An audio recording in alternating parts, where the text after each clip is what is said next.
శ్రీమాత్రే నమః. వృషభ రాశి ఫలితాలు గ్రహమూర్తి నిర్ణయం ద్వారా ఈ ఫలితాలు చెప్పబడుతున్నాయి.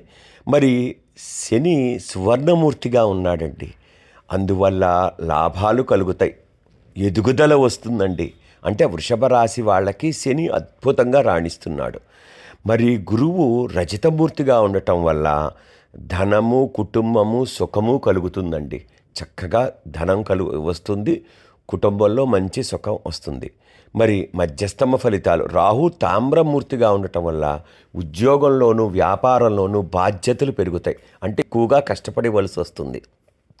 మరి ఏ విషయంలో జాగ్రత్తగా ఉండాలి అంటే కేతు లోహమూర్తి, దానివల్ల గృహ విషయంలో ఆందోళన కలుగుతాయి.